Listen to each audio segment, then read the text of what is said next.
হরে কৃষ্ণ। প্রিয় কৃষ্ণ ভক্তবৃন্দ, আশা করি ঈশ্বরের কৃপায় আপনারা সকলেই ভালো আছেন। আজও আমি আপনাদের মাঝে উপস্থিত হয়েছি আরও নতুন একটি কাহিনী আপনাদের শ্রবণ করানোর উদ্দেশ্যে।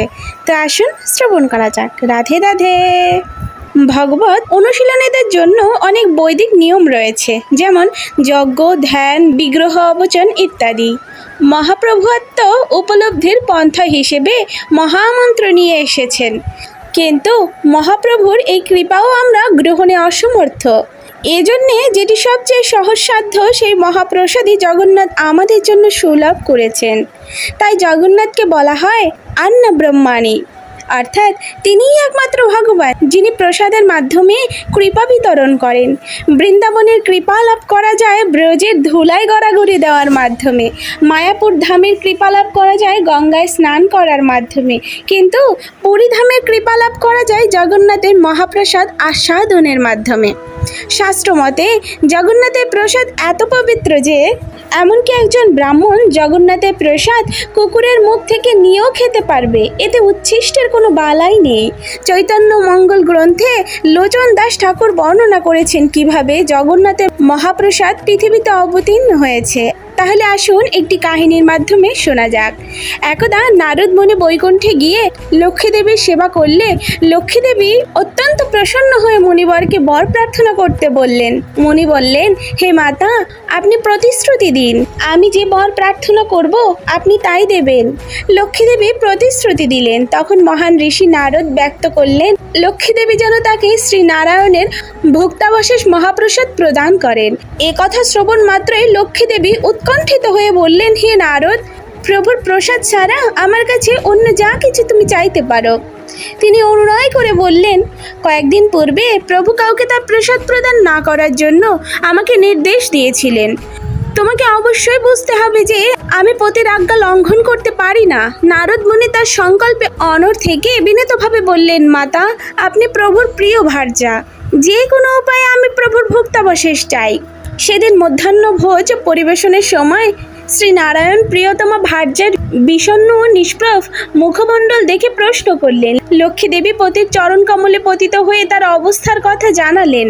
শ্রী নারায়ণ করুণাপূর্ণ চিত্তে ক্রন্দনরত দায়িতাকে সান্ত্বনা দিয়ে বললেন, কেবল আজকের জন্যই আমি নিয়মটি শিথিল করছি, তবে তুমি আমার অগোচরে ভোজনপত্রটি সরিয়ে নিয়ে তাকে প্রসাদ দেবে। লক্ষ্মীদেবী সানন্দে পাত্র থেকে মহাপ্রসাদ নারদ মুনিকে অর্পণ করলেন।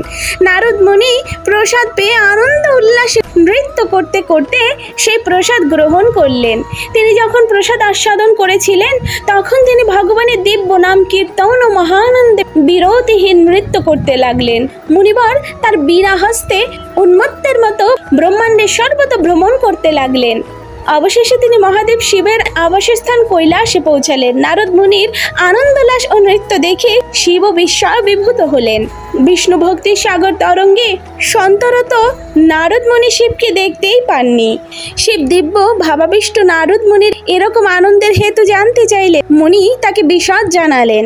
শিব করজোরে মুনিকে বললেন, হে নারদ, তুমি মহা সৌভাগ্যবান। শিব শম্ভু আশান্বিত চিত্তে স্ফীত হেসে বললেন, প্রিয় নারদ, আমার জন্য কোনো প্রসাদ নিয়ে এসেছো কি? নারদ মুনি দুঃখিত চিত্তে শিবের সামনে অধবদনে দাঁড়িয়ে রইলেন। তখন তিনি লক্ষ্য করলেন যে তার আঙুলের নখাগ্রে এক কোণা প্রসাদ লেগে রয়েছে।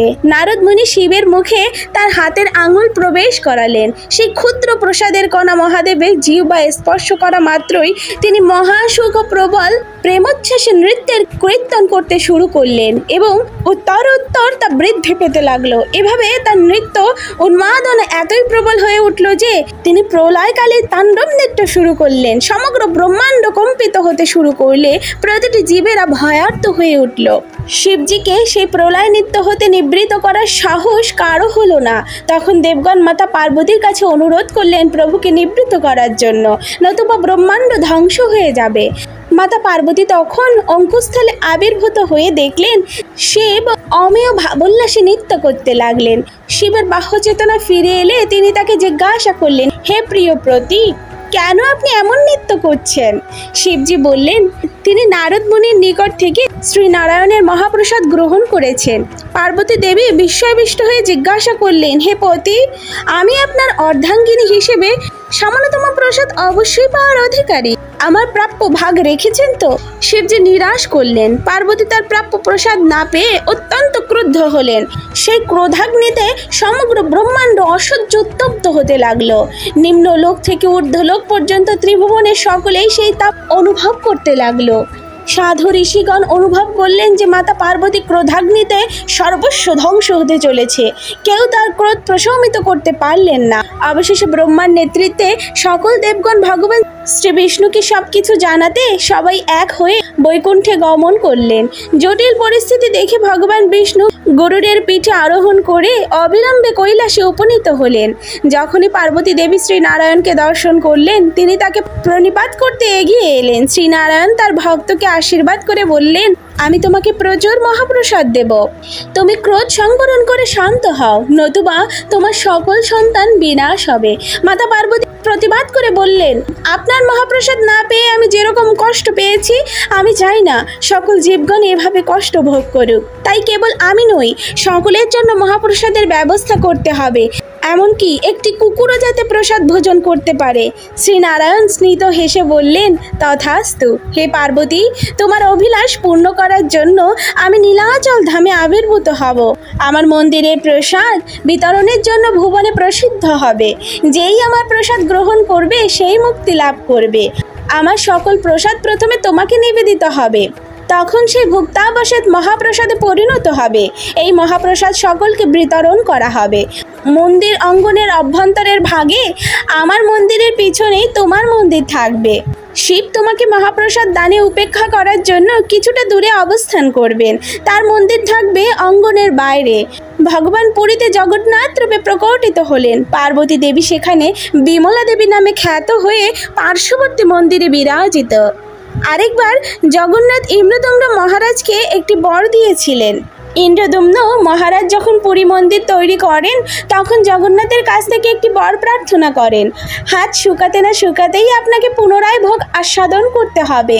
এভাবে জগন্নাথকে ভক্তরা ভোগ নিবেদনে ব্যস্ত থাকে। অনেক লোক হয়তো পুরী মন্দিরে প্রবেশও করতে পারেন না এবং প্রসাদ আস্বাদন করতে পারেন না, কিন্তু জগন্নাথ মন্দির থেকে বের হয়ে সর্বসাধারণের মাঝেও তার প্রসাদ বিতরণ করেন। এটা হলো জগন্নাথের আরেকটি বিশেষ কৃপা। রাধে রাধে, জয় জগন্নাথ। গোপলীলা কাহিনী এই চ্যানেলটির উদ্দেশ্য হলো আপনাদের হৃদয়ে কৃষ্ণ প্রেম ও ভক্তি জাগ্রত করা। আমাদের যে কোনো রকম ভুল ত্রুটি ক্ষমা সুন্দর দৃষ্টিতে দেখবেন এবং এরকম আরও নিত্য নতুন কাহিনী শ্রবণ করার উদ্দেশ্যে আমাদের চ্যানেলটিকে সাবস্ক্রাইব করে আমাদের পাশে থাকবেন। রাধে রাধে।